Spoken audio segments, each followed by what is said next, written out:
Hello, my name is Rowan Foster, 37 years old, living in Reno, Nevada.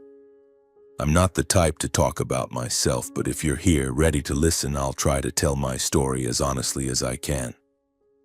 My life, how should I put it, is like a hand dealt at the shabbiest casino in Reno. Full of unexpected moves, sometimes terrible cards, but I still try to play the best I can with what I've got. I live for my family, for Allison, my wonderful wife, and Ava, our 10-year-old daughter, smart, strong, and always melting my heart with her smile. But to tell this story, I need to take you back, deep into the days that shaped who I am, my family, and the scars I carry. Reno, if you've never been, is a strange city. It's called the biggest little city in the world, where neon lights from casinos glitter day and night. But drive a few miles out to the suburbs and you'll find barren mountains and quiet roads as if time forgot them. I grew up here, in a big house in the Sparks neighborhood, once the pride of the Foster family. My father, Walter Foster, was a titan in the construction industry during the 80s and 90s. His company, Foster & Sons, built resorts, hotels, and upscale residential areas in Nevada. Money flowed like water, and as a kid, I thought I was living the true American dream. Our house back then was a sprawling mansion, complete with a pool, tennis court, and an entertainment room my friends called a private club. My mother, Evelyn, was the heart of that home. She always knew how to make things warm. From laughter-filled weekend dinners to summer afternoons when she taught me and my younger brother, Milo, how to make chocolate chip cookies. Mom was gentle but strong, always keeping the family together, even though Dad was often away for work. Milo, 3 years younger than me, was a mischievous but lovable kid. He'd follow me around, dragging me into basketball games or hide and seek in the backyard. Back then, I thought our family was invincible. But life, as I've said, is like a game of cards, and sometimes you lose big before you even realize what's happening. When I was 18, my father's company started to crumble. A series of bad investments, real estate projects in Las Vegas, massive loans to expand the business, dragged Foster & Sons into the abyss. My father, a proud man who always believed he could outsmart any risk, refused to admit defeat. Instead, he turned to the casinos, convinced his luck would turn.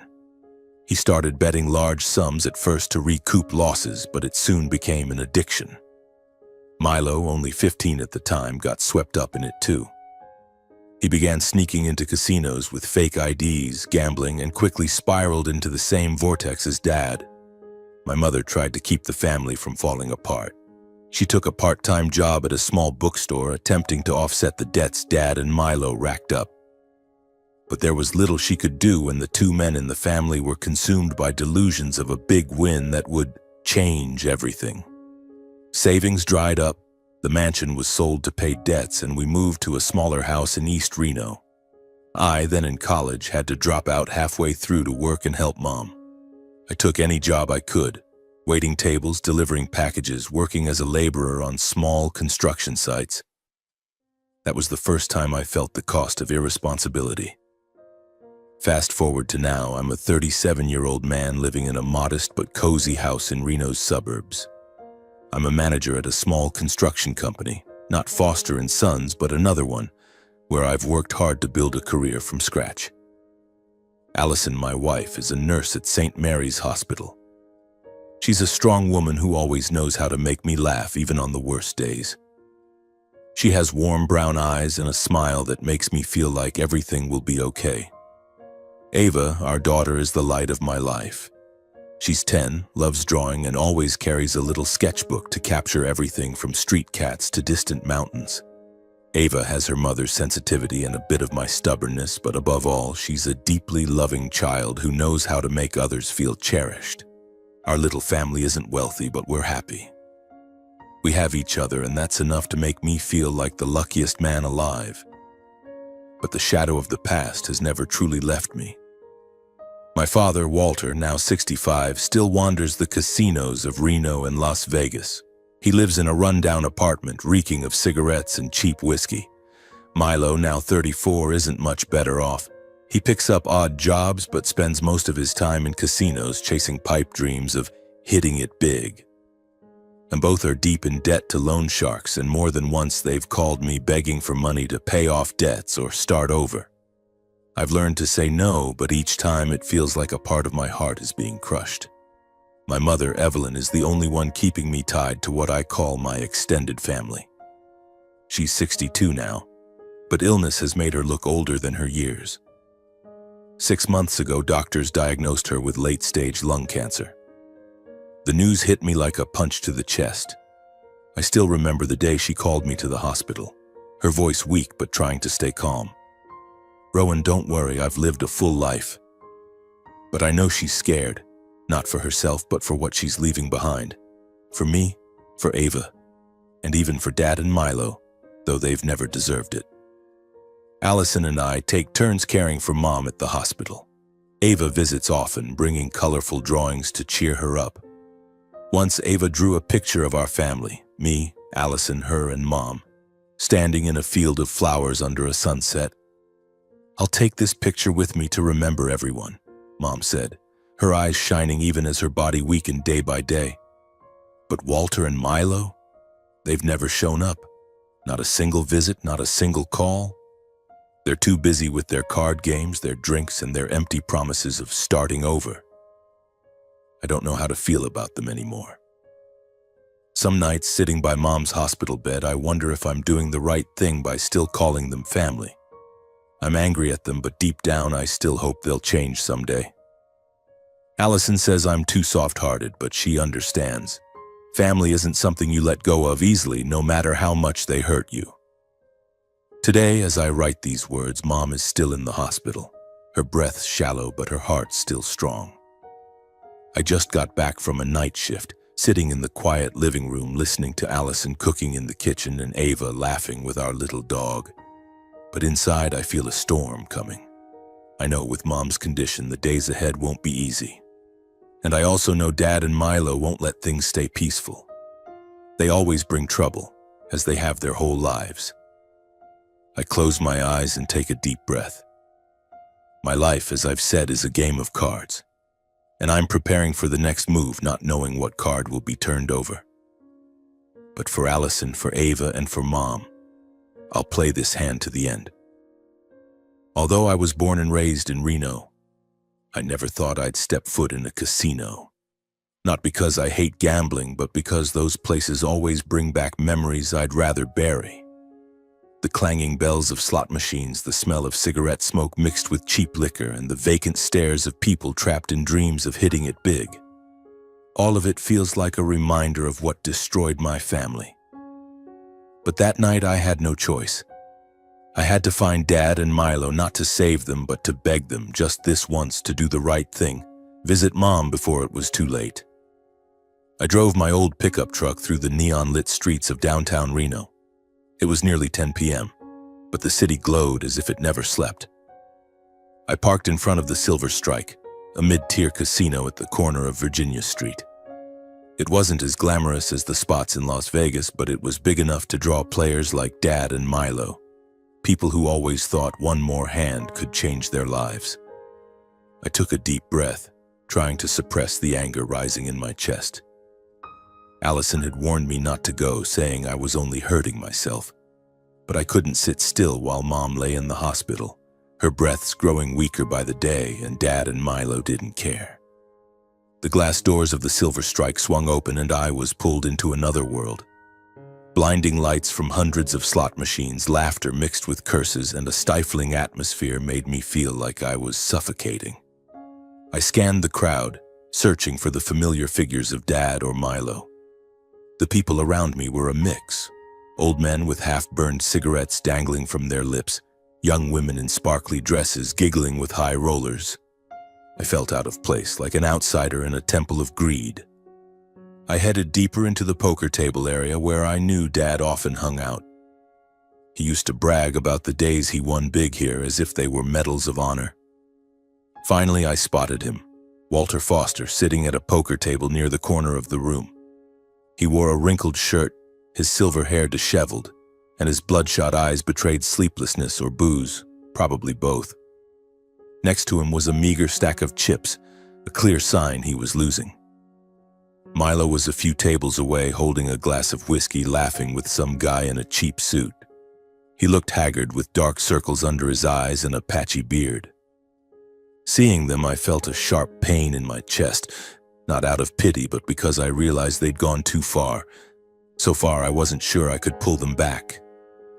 I approached Dad's table, trying to keep my voice steady. "Dad," I called loud enough for him to hear over the noise. He looked up, his tired eyes flashing with defensiveness. "Rowan? What are you doing here?" His voice was hoarse, like he'd just been arguing with someone. "I need to talk to you, and Milo too." I glanced at Milo, but he was still laughing, oblivious to me. "It's about Mom."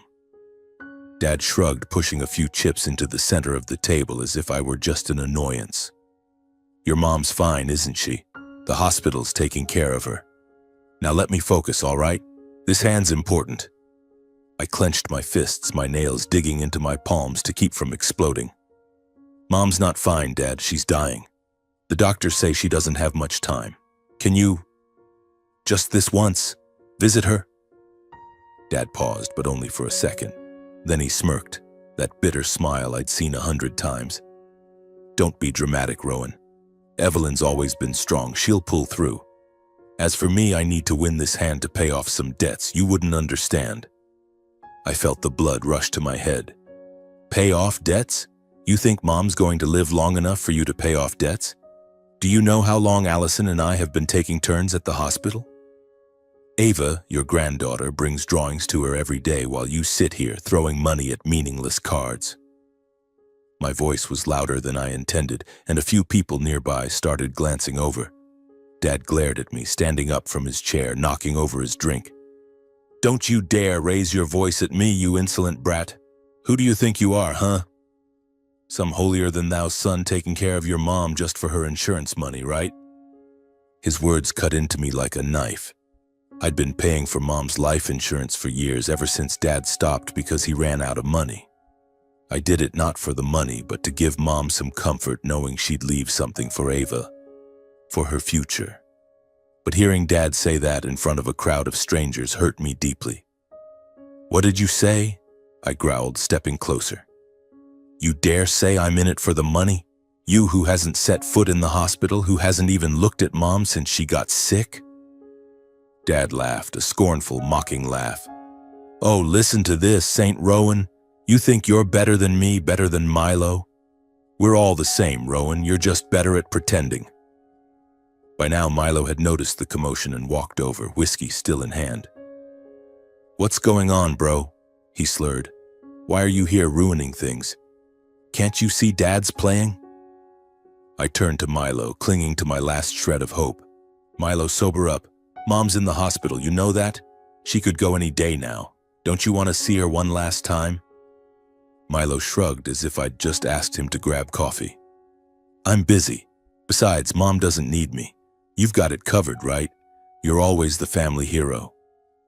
It felt like the ground collapsed beneath me. I'd braced myself for Dad's indifference, but hearing Milo, my little brother who used to follow me around, begging me to teach him how to shoot hoops, say that felt like another betrayal. "Milo, my brother," I said, my voice trembling, "you used to love Mom. What are you now? A drunk living off borrowed money to gamble?" Milo slammed his glass on the floor, the sound of shattering glass silencing the area. "Enough, Rowan," he yelled, pointing at my face. "You think you know me? You live your life, I live mine. Don't stand there judging me." The crowd had now formed a circle around us like spectators at a wrestling match. A few security guards started approaching but hadn't intervened yet. Dad, standing behind Milo, laughed loudly as if this were free entertainment. "That's right, Milo, show him who he is." I shook my head, feeling hot tears welling up. Not because I was scared, but because I realized I'd lost. Not a card game, but the fight to save my family. "Dad, Milo," I said, my voice dropping to a near whisper. "Mom doesn't need money. She doesn't need empty promises. She just needs to see you just once. If you can't even do that, then don't call me your son or your brother anymore." I turned to leave, but Dad shouted after me. You dare turn your back on me? Who do you think you are, huh? A cowardly kid living off your mother's money? I stopped, turning to look at him one last time. You're wrong, I said, my voice cold. I live for my family, Allison, Ava, and Mom. You? You only live for yourself. I walked out of the casino, leaving behind the noise, the lights, and the venomous words of Dad and Milo. The cold Reno night air hit my face, but I felt nothing anymore. I just wanted to go home, hug Allison, hug Ava, and pray Mom would still be there when I got to the hospital in the morning. I knew what had just happened would leave a scar, but I also knew I couldn't let it drag me down. Not now, when Mom needed me most. The days following the confrontation at the casino, I lived like a hollow man. Every step I took, every breath I drew was weighed down by the image of Mom lying in her hospital bed, her eyes fading but still forcing a smile to comfort me. I couldn't erase the venomous words of Dad and Milo from my mind, but I also couldn't let them drag me under. Allison and Ava were the only anchors keeping me upright. Allison, with her gentle yet steadfast presence, always knew how to remind me I wasn't alone. Ava, with her colorful drawings and unexpected hugs, made me remember what I was fighting for. But deep down, I knew Mom's time was running out, and I wasn't sure I was ready to face it. Mom passed away on a Wednesday morning as the first rays of sunlight slipped through the blinds at St. Mary's Hospital. I was sitting by her bedside, holding her hand tightly when her breathing grew faint and then stopped. Allison stood behind me, her hand on my shoulder, while Ava nestled against her mother, her eyes red but tearless. I didn't know what to say. No words could capture the pain tearing through my chest. Mom, the woman who sacrificed her entire life to keep our family together, who always put us above everything, was gone. I just sat there, staring at her peaceful face, wondering why life was so unfair. I wanted to scream, to punch the wall, to race to the casino and drag Dad and Milo here to see what they'd missed. But I did nothing. I just held Ava, letting her cry into my chest, and felt Allison's hand squeeze my shoulder. She's at peace now, Rowan, Allison whispered. She's not in pain anymore. I knew she was right, but that truth didn't ease the ache inside me. It only made me realize I'd now have to live in a world without Mom. A few days later, we held Mom's funeral at a small church in the outskirts of Reno. It was a chilly morning, the sky gray as if mourning with us. I stood before the casket, looking at the white lilies Ava had chosen, Mom's favorite flower. Allison and Ava stood beside me, holding hands, and I felt their love like a small flame warming my heart. But then I saw them, Walter and Milo, appearing at the church door, dressed sloppily, their faces wearing a mask of feigned grief. My blood boiled, but I held it in. This was Mom's day, not a day for arguments.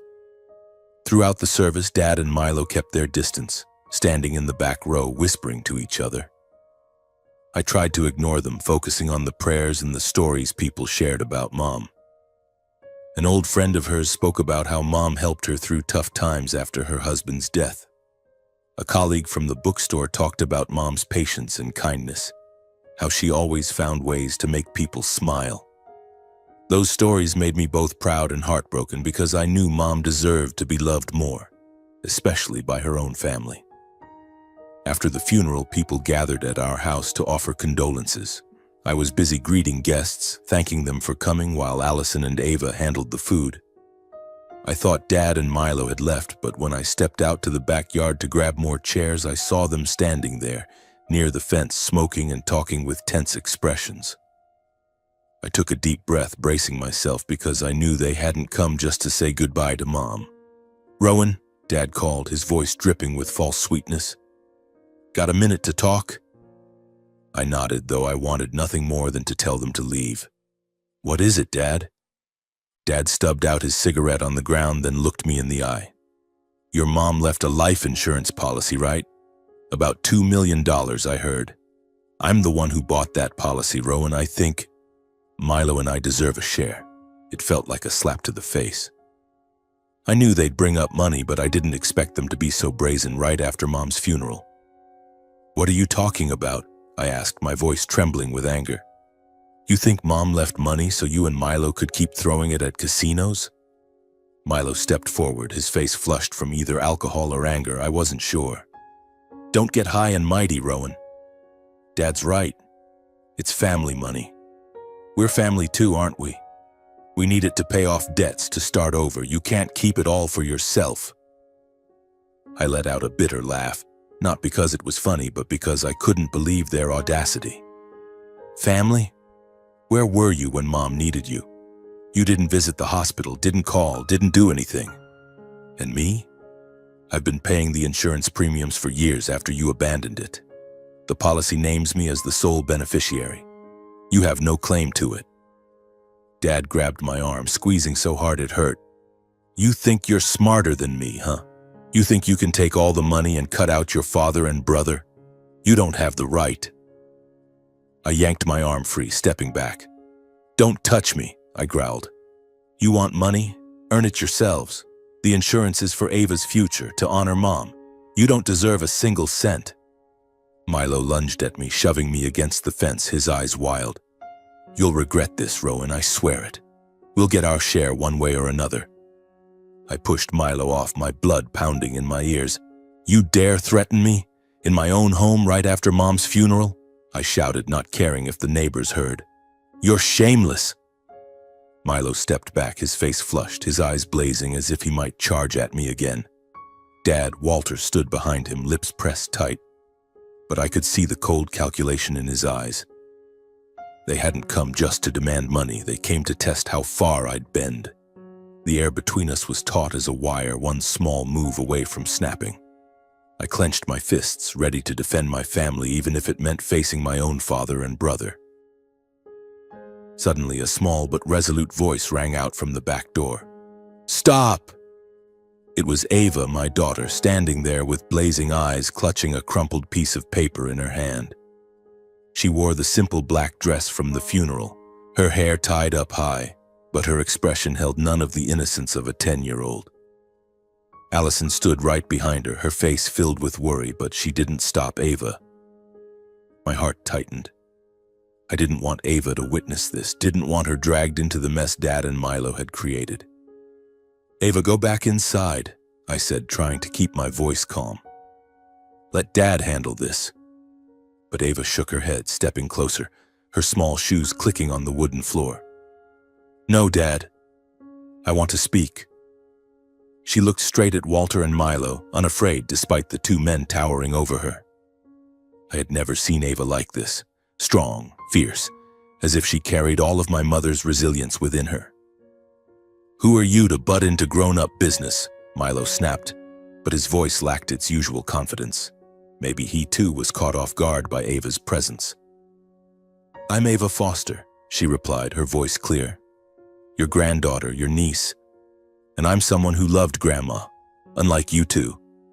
Her words were like a dagger, sharp and direct, making Milo step back. Dad frowned but said nothing, crossing his arms as if waiting to see what she'd do next. Ava raised the paper in her hand, her voice trembling slightly but brimming with determination. "I wrote this. I call it the deserving will. I wrote it for Grandpa and Uncle Milo because you think you deserve Grandma's money." I wanted to tell Ava to stop, to pull her into my arms and shield her from the cruel words I knew Dad and Milo could hurl. But something in her eyes, her resolve, her anger, and her love for her grandmother, made me stay still.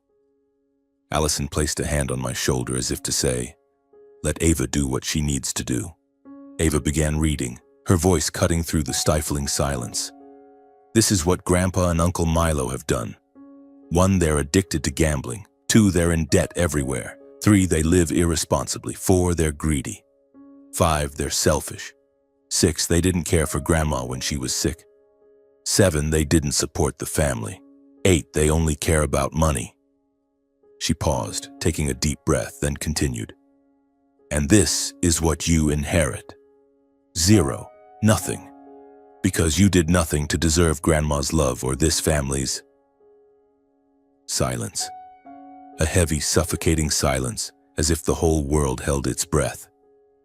Dad and Milo stood frozen, their faces shifting from anger to confusion, then to something I couldn't name. Perhaps shame. Ava folded the paper, then turned to me, her eyes glistening with tears. "Dad, I'm sorry for butting in, but I don't want them to hurt you anymore." I knelt down, pulling Ava into a tight hug, feeling my own tears spill over. "You don't need to apologize," I whispered. "I'm so proud of you." I kissed her forehead, feeling her small heart pounding with adrenaline and emotion. Ava, my 10-year-old daughter, had just done what I hadn't dared to do for years.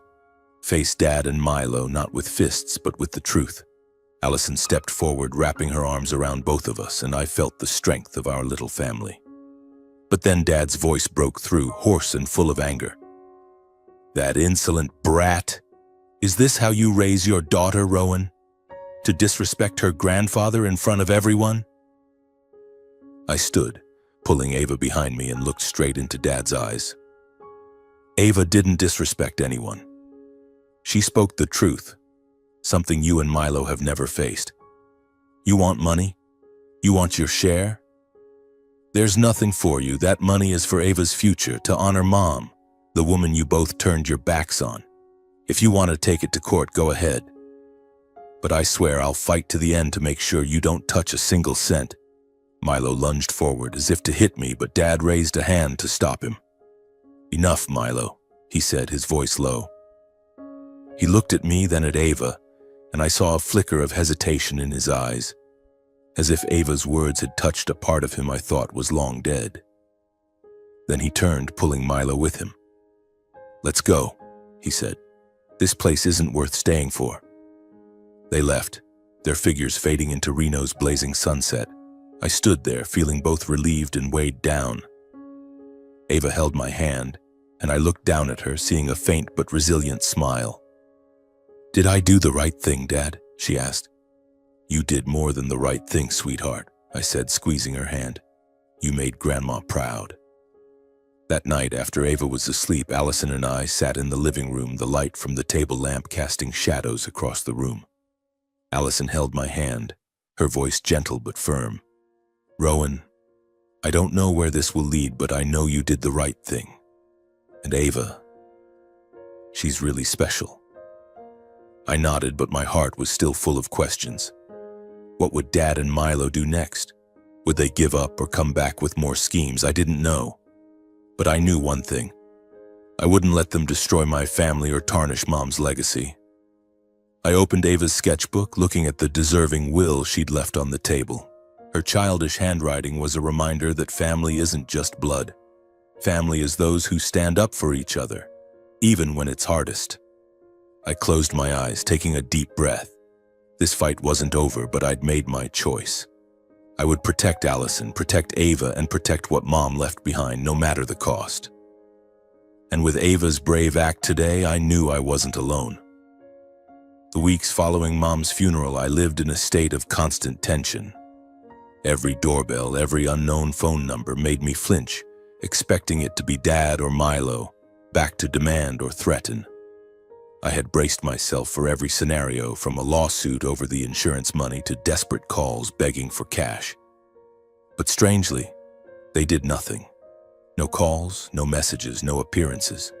Their silence brought both relief and unease, like I was waiting for a storm without knowing when it would hit. Allison noticed my anxiety. One evening, as we sat on the couch after Ava had gone to bed, she took my hand, her eyes gentle but firm. "Rowan, you can't keep living like this. You're letting them control you even when they're doing nothing. Let it go, at least for now." I sighed, squeezing her hand. "You're right. But don't you see? They always find a way to ruin things. And after what Ava said, I'm afraid they'll retaliate or do something worse." Allison gave a soft smile, the kind that reminded me she was my strongest support.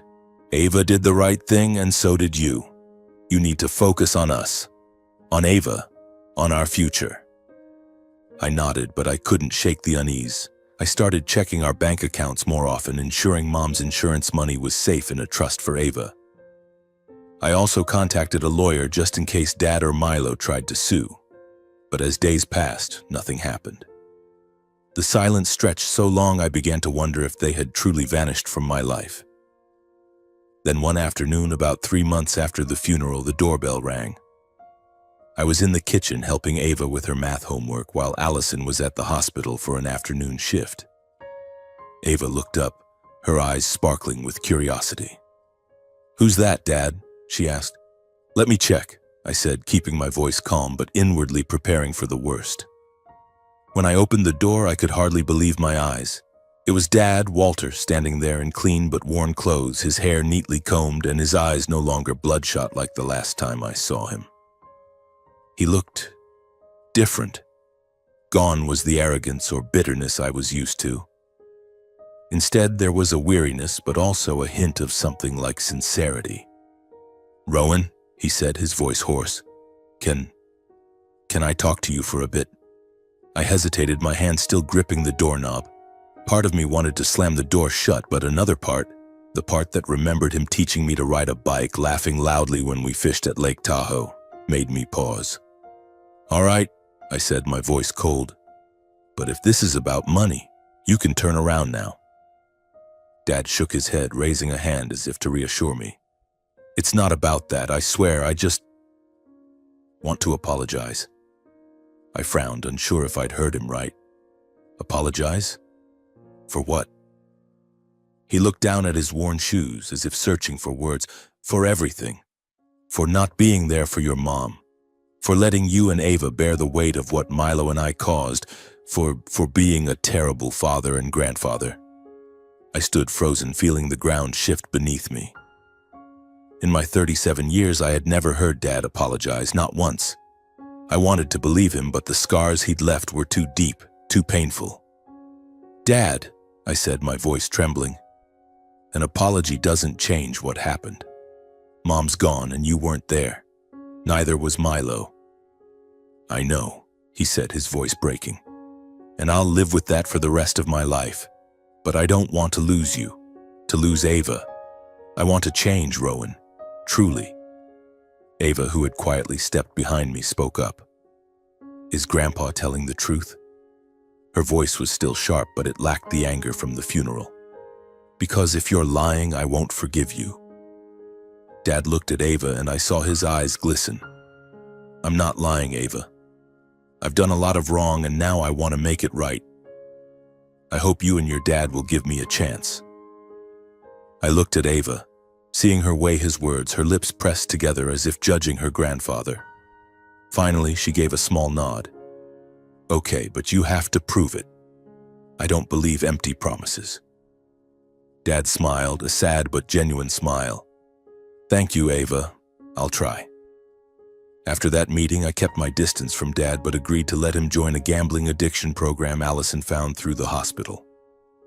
I didn't pay off his debts. I didn't want him to think money could fix everything. But I covered the program's cost, on the condition that he attend fully and not drop out. He agreed, and for the first time in years I saw him genuinely try. He started volunteering at a community center, fixing things for homeless people. He told me, with a voice full of pride, about repairing a wheelchair for an elderly woman.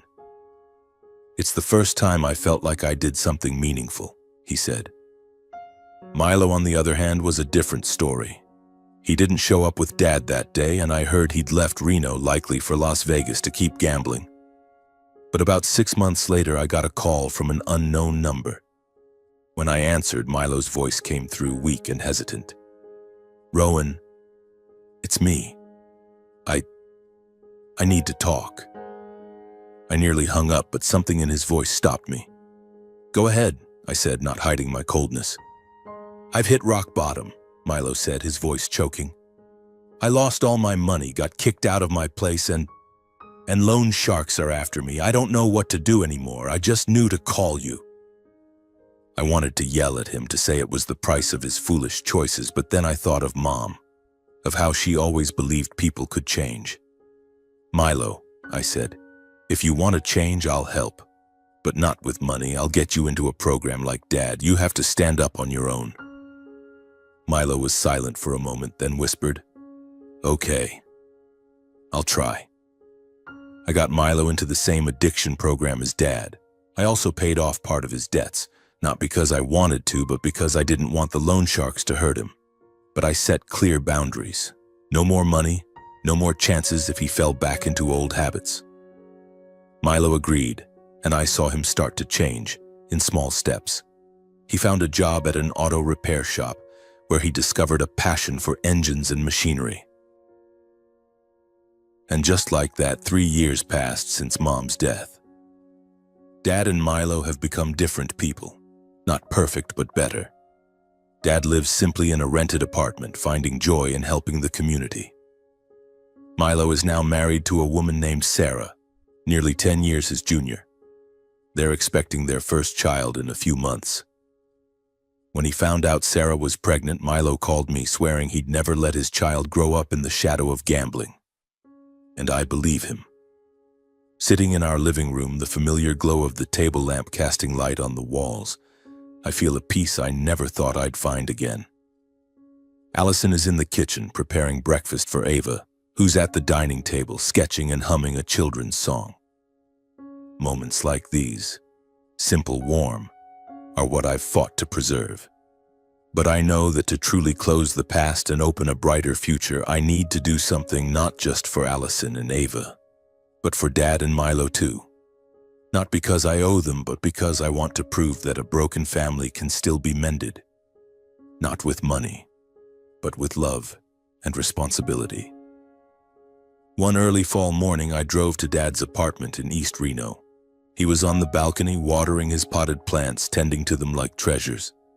Seeing Dad, Walter Foster, once proud of his towering construction projects, now content with the small garden, filled me with a mix of pride and bittersweetness. He's come a long way, not just escaping gambling, but reclaiming his self-respect. "Rowan, you're here early," he said, a smile spreading across his face, his eyes bright under the brim of an old baseball cap. "I need to talk to you," I replied, keeping my voice steady despite the emotions welling inside. "I've been thinking a lot, and I want you to have a better place to live. Somewhere with space, trees, fresh air. I bought a small house in Sparks, just outside Reno. It has a big garden, and I think you'll love it." Dad stopped watering, staring at me in disbelief. "Rowan, are you serious? I don't deserve that. I've caused you too much pain." I shook my head, stepping forward to place a hand on his shoulder. "Dad, I'm not doing this because I think you deserve it or not. I'm doing it because I want you to live well. To be the man Mom always believed you could be. And for Ava, she needs a grandfather, not just someone who made mistakes." Dad was silent, his eyes glistening. Then he hugged me, tighter than any hug I'd ever gotten from him. "Thank you, Rowan," he whispered. "I promise I won't let you down again." The house in Sparks is a single-story home, painted pale beige with a white picket fence and a garden big enough for Dad to indulge his love of plants. I also bought him a new pickup truck to make it easier for him to get around and continue his volunteer work at the community center. On moving day, Allison and I helped him settle in, while Ava ran around the garden pointing out spots where she wanted flowers planted. "Grandpa, you have to plant sunflowers," she exclaimed. "Grandma loved sunflowers." Dad laughed heartily, agreeing instantly, and I saw a joy in his eyes I hadn't seen in years. Meanwhile, Milo was building a new life. After over a year at the auto repair shop, he'd become a skilled mechanic, trusted by colleagues and customers alike. One evening, he asked me to meet at a small coffee shop near downtown Reno. He sat there wearing a clean button-up shirt, no longer the haggard figure of the past. Sarah sat beside him, her hand resting lightly on her pregnant belly, her smile radiant.